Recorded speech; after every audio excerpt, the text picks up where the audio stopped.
Olá pessoal, continuando então a nossa playlist de formação, hoje eu vou falar sobre a missa da Ceia do Senhor, a missa vespertina da Quinta-feira Santa, a missa de lava-pés também conhecida.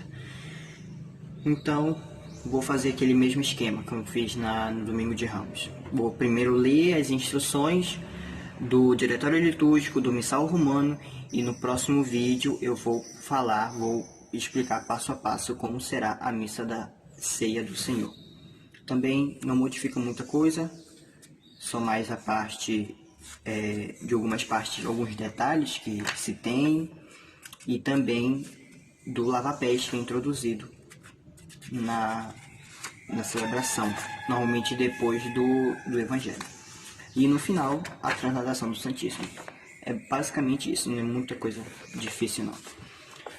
Só o Sábado Santo. Agora o Sábado Santo tem muita coisa bastante detalhada e vamos tentar fazer alguns vídeos bem explicativos mesmo para todo mundo entender. Então vou começar aqui com algumas instruções do Diretório Litúrgico deste ano de 2021. Então vamos lá. Na Quinta-feira Santa é celebrada só uma missa principal ou conventual, vespertina, nas igrejas ou oratórios em que se fazem as solenidades ou cerimônias litúrgicas da Semana Santa, exceto nas catedrais onde a missa do Crisma é celebrada pela manhã. O ordinário pode permitir, para o bem dos fiéis, uma missa vespertina nas igrejas ou oratórios em que não se fazem celebrações da Semana Santa. Quando a exigência pastoral o pedir, o ordinário do lugar pode permitir que, além da missa principal da Ceia do Senhor, seja celebrada outra à tarde nas igrejas e nos oratórios. Em caso de verdadeira necessidade, também pode permitir que a celebração desta missa seja feita de manhã, mas só para os fiéis que estejam impossibilitados de participar na missa vespertina, evitando, porém, que tais celebrações sejam autorizadas em favor de particulares ou prejudique a missa vespertina, que é a principal. Os sacerdotes que concelebrarem a missa do Crisma de manhã, na quinta-feira, podem concelebrar novamente a missa ou celebrar novamente a missa vespertina, que é a partir da tarde de quinta-feira. E aí depois tem algumas instruções sobre as exéquias. Exéquias, os enterros devem ser feitos, a missa de corpo presente, devem ser feitos sem missa e sem solenidade. Por exemplo, o toque dos sinos. O tabernáculo esteja totalmente vazio. Para a comunhão do clero e do povo, hoje e amanhã, consagra-se na própria missa, Quinta-feira Santa, a quantidade de pão suficiente. Porque depois esse pão vai ser consagrado e ele vai ser transladado para um sacrário lateral. Reserva-se uma capela nesta noite para a conservação da Eucaristia, e seja ornada com sobriedade para facilitar a oração e a meditação. Convidem-se os fiéis a permanecer depois da missa da ceia, por determinado espaço de tempo na noite, para a vigília eucarística. Durante esse tempo pode-se ler o Evangelho de São João, no capítulo 13 ao 17. Após a meia-noite, a adoração seja feita sem solenidade, já que começou a paixão do Senhor. Então, basicamente é isso que o Diretório Litúrgico nos traz. Aqui tem algumas instruções também. Missa vespertina da Ceia do Senhor. Tem um glória, a homilia, o padre normalmente faz, com certeza. O lava-pés, depois da homilia. Não tem um credo. O prefácio da Eucaristia. Omitem-se os ritos finais. Em seu lugar faz-se a transladação do Santíssimo Sacramento. Por que omite-se os ritos finais?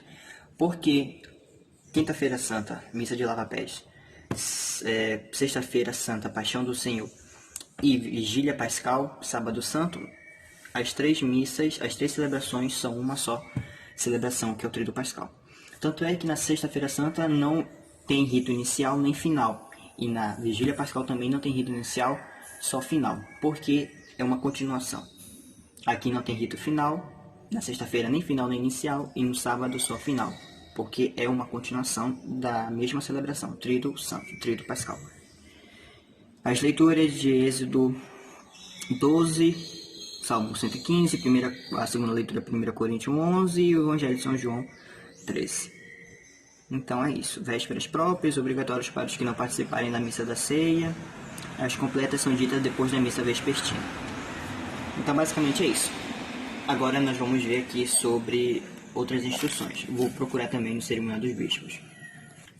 Agora eu vou fazer as leituras aqui do cerimonial dos bispos, tá? Principalmente para aqueles que vão cerimoniar com o bispo. Mas lembrando que todas as instruções daqui também valem para aqueles que vão cerimoniar com o sacerdote. Só vão aí omitir algumas partes próprias do bispo, por exemplo, o uso de mitra, báculo, gremial, etc. E é isso. Aí no próximo vídeo eu vou falar sobre o passo a passo no missal romano. Então vamos lá. Nesta missa que se celebra à tarde da Quinta-feira Santa, dá início o sagrado Tríduo Pascal, e etc. Você já sabe dessa parte. Vou pular logo para o número 299. Além do que é requerido para a celebração da Santa Missa estacional, deverá preparar-se o seguinte, ou seja, além do cálice, naveta, âmbula, etc, etc, etc, etc, das coisas da credência, missal, livros, etc., você vai preparar o quê? Em um lugar conveniente do presbitério. Uma picha de compartículas a consagrar para a comunhão do dia seguinte. Aí vocês podem colocar aí um número suficiente de âmbulas. Todas as âmbulas da sua paróquia você pode colocar para consagrar. Mas também se tiver 20, não coloca todas as 20. Coloca o máximo que der para colocar no sacrário. Véu dos ombros também você vai ver isso com o padre, né? Padre, quantas âmbulas eu coloco? Aí você pergunta dele. O véu dos ombros, para a transladação do Santíssimo no final da missa. Um segundo turíbulo com respectiva naveta, tocha e velas, que isso daí vai ser para o Santíssimo no final da missa, para a transladação. Essa transladação que eu falo, pessoal, é tirar o Santíssimo que vai estar dentro da âmbula, depois da comunhão de cima do altar. Em vez de guardar no sacrário, que normalmente seria guardado atrás do altar, caso tenha, é guardado em um sacrário ou cofre lateral, que fica numa capela lateral. Ou seja, aqui no presbitério o Santíssimo não fica presente. E a luz é apagada, aliás, de lá. Já que ele não está lá, então ela é acesa no sacrário ou no cofre que ele vai ficar do lado do presbitério. No lugar onde se faz o lava-pés, que normalmente é no primeiro banco da Assembleia. Assentos para os homens designados, 12 homens designados. Jarro com água e bacia. Também isso você vai ter que ver se vai ter essa parte do lava-pés, por causa do tempo que estamos vivendo. E se tiver, qual a quantidade de homens serão designados. Jarro com água e bacia, vocês podem deixar em cima de uma mesa lá na Assembleia, na frente da Assembleia. Aí alguns coroinhas ficam lá para ajudar o padre ou o bispo também a lavar as mãos. Toalhas para enxugar os pés dos homens, esse jarro e essa bacia também para lavar os pés dos homens. Gremial de linho para o bispo, caso ele queira usar, alguns não usam. As coisas necessárias para o bispo lavar as mãos: sabão, bacia, água, jarro. Vocês podem até trazer ele para dentro da sacristia para lavar na torneira, na pia. Limão, etc. Na capela onde se guarda o Santíssimo Sacramento. Limão alguns também não utilizam, só sabão e água mesmo. Na capela onde se guarda o Santíssimo Sacramento, sacrário cofre para reposição, luzes, flores e outros ornamentos adequados. Descrição do rito. Preparação, entrada na igreja e liturgia da palavra cumpre-se como de costume na missa estacional, uma missa normal. Agora, durante o canto do hino do Glória, nas alturas, tocam-se os sinos, os quais, depois deste toque, ficam silenciosos até a vigília pascal, até o Glória da vigília pascal. A não ser que as conferências episcopais ou o bispo diocesano, segundo as conveniências, determine outra coisa. Dentro deste mesmo período, podem-se utilizar o órgão e outros instrumentos musicais, mas só para sustentar o canto. Sem bateria, tá, pessoal? Não exagere. Não invente bateria na missa. Missa não é festa. No outro sentido, lógico. Após a homilia, na qual serão postos em relevo os importantíssimos mistérios que nesta missa são recordados, ou seja, a instituição da Sagrada Eucaristia e da ordem sacerdotal, bem como o mandamento do Senhor sobre a caridade fraterna, procede-se onde razões pastorais aconselharem ao lava-pés. Os homens que para isso tenham sido escolhidos são conduzidos pelo ministro para os assentos preparados em lugar adequado. Normalmente eles também já ficam lá sentados desde a celebração da missa, no primeiro banco da Assembleia. O bispo depõe a mitra e a casula, mas não a dalmática. No caso de a usar, cinge-se, se for conveniente, com um gremial de linho adequado. Aproxima-se de cada um dos homens, deita-lhes água nos pés e enxuga-os, ajudado pelos diáconos. Enquanto isso, caso não tenha diácono, o cerimoniário faz isso, ou então o coroinha, acólito mais experiente. Enquanto isso, canta-se as antífonas indicadas no missal, ou outros cantos adequados. E pessoal, vocês também tem que ter um cerimoniário lá, ou coroinha mais experiente, um acólito com os homens que serão lavados os pés deles, por causa que tem que falar, olha, tira o sapato, tal, tira a meia, etc. Nesse momento, nessa parte, depois da homilia, e etc e tal. Os homens que para isso tenham sido escolhidos são conduzidos por etc, etc, etc, etc, etc, etc. Depois do lava-pés, o bispo volta para a cátedra, lava as mãos e retoma a casula. Como nesta missa não se recita o símbolo, segue-se imediatamente a oração universal. E isso caso, por exemplo, o presbitério seja muito amplo, não tenha como ele vir não tenha ministros suficientes, coroinha suficiente para segurar uma bacia, para segurar uma jarra e sabão líquido, sabão normal, sabonete, etc, toalha para o bispo lavar as mãos, ele pode vir até a sacristia. Por exemplo, é o caso daqui, o presbitério está bem ao lado, ou então um padre, no seu caso, de uma paróquia sua, numa igreja sua, e ele pode ir diretamente à sacristia lavar a mão na pia, caso não tenha esses ministros suficientes para segurar ou então botar em cima de uma mesa mesmo, do outro lado, sem ser o lado que está a credência, com a jarra, a bacia e a toalha, mas não a mesma que foi utilizada nos pés dos outros homens que foram designados para a celebração do lava-pés, mas para lavar a mão dele, tá? Depois do lava-pés, o bispo volta para cá, etc e tal. Nós segue a missa como de costume, porque não tem um símbolo, que esse símbolo é o credo. Não tem o credo, creio em Deus Pai Todo-Poderoso, não tem. No início da liturgia eucarística, pode-se organizar uma procissão dos fiéis com dádivas destinadas aos pobres. Entre mentes, canta-se Onde o Amor e a Caridade, ou outro canto apropriado. 304. Desde a preparação dos dons até a comunhão, inclusive, faz-se tudo como na missa estacional, com os textos próprios da oração eucarística que vem no missal, que eu vou falar no próximo vídeo. Passo a passo no missal romano. Terminada a comunhão dos fiéis, deixa-se em cima do altar a píxade com as partículas para a comunhão do dia seguinte e reza-se a oração depois da comunhão. Dita esta e omitido, ou seja, ele vai distribuir a comunhão, padre, o bispo, etc. Vão pegar todas as âmbulas que restaram com o corpo de Cristo, vão colocar em cima do altar e com o corporal aberto, aí em cima do corporal, e vai rezar a oração pós-comunhão.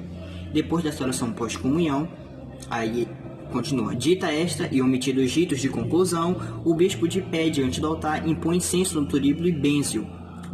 De joelhos, incenso ao Santíssimo Sacramento. Depois recebe o véu dos ombros sobre o altar, genuflete e, ajudado pelo diácono, recebe a píxade nas mãos cobertas com extremidades do véu.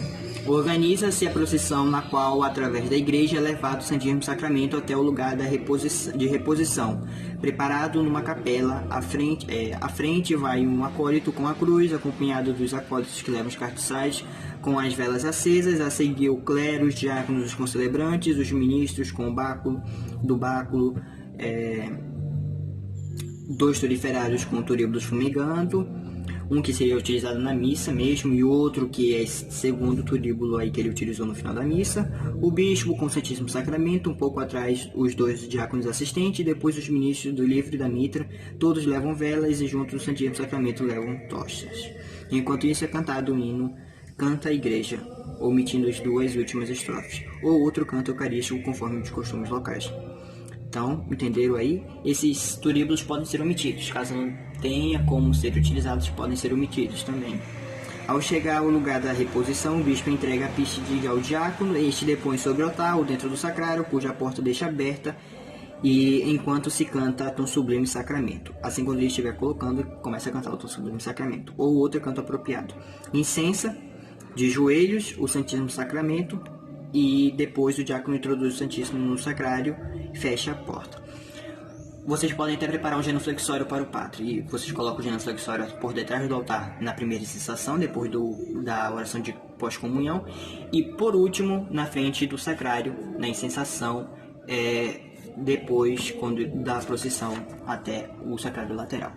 Após os breves momentos de adoração em silêncio, todos se levantam genuflete e regressam à sacristia, indo o bispo Dimitri e Baco, em tempo como se fosse uma procissão de saída. Em tempo oportuno, desnudam-se o altar e, sendo possível, retiram-se as cruzes da igreja. É conveniente cobrir as cruzes que ficarem na igreja, a não ser que estejam cobertas por decisão da Conferência Episcopal. Exortem seus fiéis a quem façam a adoração do Santíssimo Sacramento durante a noite, conforme as circunstâncias e os lugares o permitirem. A partir da meia-noite, porém, esta adoração deve ser feita sem solenidade. Então é isso, as instruções do cerimonial dos bispos, do diretório litúrgico. Tem aqui também a instrução do missal, mas eu acho que a instrução do cerimonial dos bispos já resumiu tudo. Então é isso, paz e bem, até o próximo vídeo.